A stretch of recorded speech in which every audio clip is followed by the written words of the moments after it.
Hello friends, मैं प्रदीप कुमार सिंह आपका फिर से स्वागत करता हूं मेरे YouTube channel focus classes basic education पर। हमने पिछले वीडियो में पौधे के विभिन्न भागों में जड़ और तने के बारे में जाना। आज की वीडियो में हम पत्ती के बारे में चर्चा करेंगे।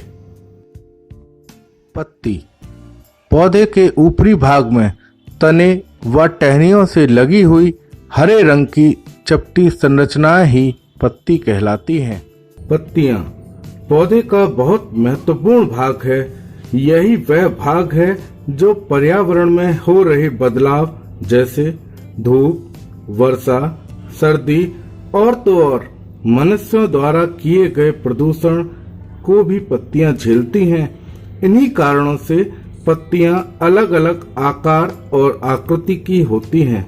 यहाँ चित्र में बहुत सी पत्तियां दर्शाई गई हैं। सभी की आकृति और आकार में अंतर है। यह अंतर इनके पर्यावरणीय परिस्थिति के ही कारण है।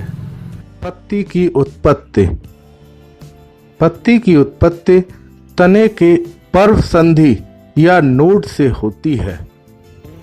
चित्र में देखें, तने के ऊपर कुछ गांठ जैसी संरचनाएं दिखाई देती हैं जिन्हें पर्व संधि या नोड कहते हैं।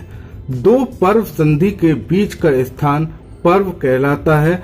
इसे इंटरनोड भी कहते हैं। तने की मुख्य पहचान पर्व संधि और पर्व से ही होती है। पत्ती की उत्पत्ति पर्व संधि से होती है। पत्ती तने पर जिस स्थान से जुड़ रही है वहां से एक कलिका सदृश संरचना निकलती है जिसे कक्षस्थ कलिका या एक्सिलरी बड भी कहते हैं। इस कक्षस्थ कलिका में ऐसा पोटेंशियल या गुण होता है जिससे ये शाखाओं या पुष्प का निर्माण करती है। पत्तियों को उनकी उत्पत्ति स्थल के आधार पर अलग अलग नामों से भी जानते हैं, जैसे मूलज पत्ती। जो पत्ती जड़ों के पास से निकलती है उन्हें मूलज पत्ती कहते हैं।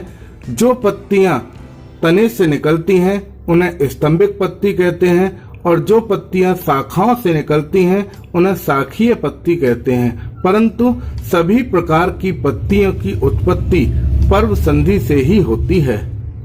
पत्ती की स्थिति पोजीशन ऑफ लीफ पत्ती पर्व संधि या नोड से सदैव ऊर्ध्वाधर दिशा में निकलती है। हम यहाँ चित्र में देख रहे हैं कि जो भी पत्ती निकल रही है वह सभी ऊपर की ओर या सूर्य के प्रकाश की दिशा में बढ़ रही हैं। परंतु जैसे जैसे पत्ती बढ़ती जाती है पर्व संधि से दूसरी तरफ का हिस्सा नीचे की तरफ झुकने लगता है। पत्ती के प्रमुख भाग पार्ट्स ऑफ लीफ पत्ती के तीन प्रमुख भाग होते हैं, पर्णाधार या लीफ बेस, पर्णवृंत या पिटियोल और लीफ स्टॉक, और तीसरा पर्णफलक या लैमिना। पर्णाधार पत्ती का वह भाग है जो तने से जुड़ता है। अलग अलग पत्ती में यह अलग अलग आकार के हो सकते हैं। पर्णाधार से प्राय एक जोड़ी पत्ती नुमा संरचना निकलती है जिन्हें स्टिप्यूल कहते हैं, जो उभरती हुई कलिका या पत्तियों की सुरक्षा करता है। दूसरा भाग पर्णवृंत। पर्णवृंत को हम सामान्य रूप से हम डंठल भी कहते हैं। यह भी अलग अलग पौधे की पत्तियों में अलग अलग आकार का होता है। जिन पत्तियों में यह पर्णवृंत या डंठल होता है उन्हें सवृंत या पिटियोलेट कहते हैं, जैसे आम, पीपल, बरगद आदि। इसके अलावा कुछ पत्तों की पत्तियों में डंठल या पर्णवृंत नहीं होता है, उन्हें अवृंत या सेसाइल कहते हैं। यह पत्ती का बड़ा व चपटा हरे रंग का भाग है। जो भाग सूर्य की दिशा में अर्थात ऊपर की ओर है उसे प्रतिपृष्ठ तल या वेंट्रल सरफेस कहते हैं, जबकि दूसरा भाग जो सूर्य की प्रकाश की दिशा के विपरीत या नीचे की तरफ है उसे पृष्ठ तल या डोर्सल सरफेस कहते हैं। पत्ती के किनारे को पर्ण शीर्ष कहते हैं या लीफ एपेक्स, जबकि पत्तियों की लेटरल साइड के किनारों को पर्ण तट या लीफ मार्जिन कहते हैं। इनमें बीच में यह मध्य सिरा है जिसमें से सिराएं निकलती हैं। इन्हीं सिराओं से छोटी छोटी उपसिराएं निकल रही हैं। यही तीनों मिलकर आगे चलकर सिरा विन्यास का निर्माण करती हैं। सिरा विन्यास या वेनेशन। पत्ती में मध्य सिरा, सिराओं और उपसिराओं से बना हुआ जाल ही सिरा विन्यास कहलाता है। यह सिरा विन्यास पत्ती में एक कंकाल की तरह कार्य करता है जो पत्ती को मजबूती प्रदान करता है। इसके अलावा यह जाल भोजन का भी संवहन करता है।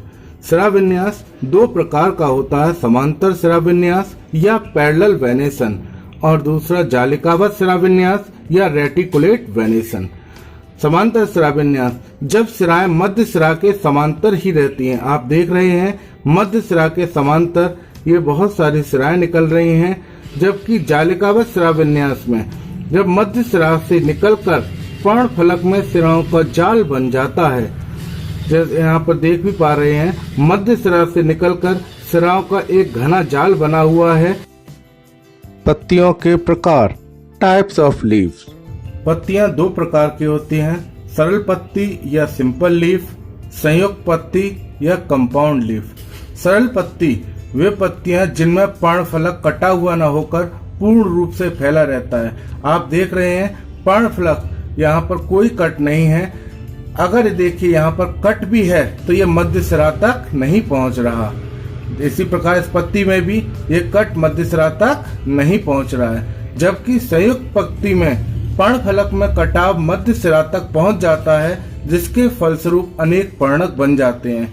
यहाँ देखें ये एक ही पत्ती है, इसी प्रकार ये भी एक ही पत्ती है, लेकिन इनमें देखें पर्ण फलक का कटाव इस प्रकार से हो गया, ये मध्य सिरा तक पहुंच गया और ये छोटे छोटे लीफलेट या पर्णक बनाते हैं। अब इस मध्य सिरा को यहाँ पर रेकिस भी कहते हैं। पर्ण विन्यास या फिल्लोटैक्सी। तने के ऊपर पत्तियों की व्यवस्था या क्रम को पर्ण विन्यास या फिल्लोटैक्सी कहते हैं। अलग अलग पौधों में पत्तियां तने से अलग अलग क्रम में लगी रहती हैं। यहाँ हम देखें एकांतर पर्ण विन्यास या अल्टरनेट फिल्लोटैक्सी। जब एक पर्व संधि से केवल एक पत्ती निकलती है जबकि दूसरी पत्ती पहली के विपरीत दिशा में निकलती है, तो इसे एकांतर पर्ण विन्यास कहते हैं। जैसे यहाँ चित्र में देखें, अगर पहली पत्ती राइट हैंड साइड में निकल रही है तो दूसरी पत्ती दूसरे पर्व संधि से लेफ्ट हैंड साइड में निकलेगी। इसके उदाहरण हैं गुड़हल, सूरजमुखी आदि। दूसरा विपरीत या अभिमुखी सिरा विन्यास या अपोजिट फिल्लोटैक्सी। जब एक पर्व संधि से दो पत्तियां आमने सामने लगी होती हैं। इनमें दो प्रकार हैं, अभिमुखी क्रॉसित। जैसे यहाँ हम देखें कि जब निकटवर्ती पर्व संधि से निकलने वाली दोनों पत्तियां पहली पत्ती के साथ समकोण बनाती है। यहाँ हम देखें इस पत्ती के साथ ये पत्ती एक समकोण बना रही है, ऐसे ही इस पत्ती के साथ ये पत्ती समकोण पर है, तो अपने निकटवर्ती पत्ती के साथ ये पत्तियां आपस में समकोण बनाती हैं। इसे अभिमुखी क्रॉसित पर्ण विन्यास कहते हैं। जबकि दूसरा अभिमुखी अध्यारोपित अपोजिट सुपरपोज्ड। इसमें निकटवर्ती पर्व संधि से निकलने वाली दोनों पत्तियां पहली पत्ती के ऊपर या नीचे होती हैं। जैसे हम यहाँ देखें, इस पत्ती के निकटवर्ती पत्ती या तो इसके ठीक नीचे है या इसके ठीक ऊपर है। इसके उदाहरण जैसे जामुन, अमरूद। अगले पर्ण विन्यास घुमावदार या स्पाइरल फिल्लोटैक्सी। जब एक पर्व संधि से केवल एक ही पत्ती निकलती है परंतु घुमावदार ढंग से, हम कन्नेर में देखते हैं कि पत्तियां पर्व संधि के साथ एक इस तरीके से घेरे की फॉर्म में आगे बढ़ती रहती हैं, जैसे किसी लकड़ी के ऊपर हम तार को लपेटते चलते हैं और स्प्रिंग जैसी बन जाती है। तो यहाँ पर ये भी घुमावदार ढंग से आगे बढ़ते चले जाते हैं। अगला चक्रीय फिल्लोटैक्सी, जिसे हम फोल्ड फिल्लोटैक्सी भी कहते हैं। जब एक ही पर्व संधि से दो से अधिक पत्तियां निकलती हैं। यहाँ देखें एक ही पर्व संधि से बहुत सारी पत्तियां निकल रही हैं, जिसके कारण एक चक्र जैसा दिखाई देता है, इसलिए इसे चक्रीय पर्ण विन्यास या होल्ड फिल्लोटैक्सी कहते हैं। इसका उदाहरण है सप्तपर्णी। पत्ती के कार्य, फंक्शंस ऑफ लीव्स। पत्ती प्रकाश संश्लेषण द्वारा पौधे के लिए भोजन तैयार करती है। पत्ती पौधे के लिए श्वसन करती है। पत्ती वाष्पोत्सर्जन करती है। पत्ती की निचली सतह पर छोटे छोटे छिद्र उपस्थित होते हैं। इन्हें पर्णरंध्र या स्टोमेटा कहते हैं। इन्हीं छिद्रों से होकर वायुमंडल से कार्बन डाइऑक्साइड गैस पत्ती के अंदर प्रवेश करती है, जो पौधे का भोजन निर्माण करती है। इसके अलावा पत्तियां इन्हीं छिद्रों से होकर हमें प्राणदायक गैस ऑक्सीजन देती हैं व जल इनसे जल वाष्प के रूप में बाहर निकलता जाता है। यह जल पत्ती की सतह को नम बनाए रखती है, जिससे वह अपने आप को वातावरणीय प्रभाव से बचा पाती हैं। आज के वीडियो में बस इतना ही। अगर आपको मेरा ये वीडियो पसंद आया हो तो लाइक करिए, शेयर करिए और अभी तक अगर आपने मेरे चैनल को सब्सक्राइब नहीं किया है तो सब्सक्राइब करिए और साथ ही अगले अपडेट्स के लिए बेल आइकन भी दबाएं। आज के लिए बस इतना ही। तब तक के लिए सीखते रहिए। Thank you.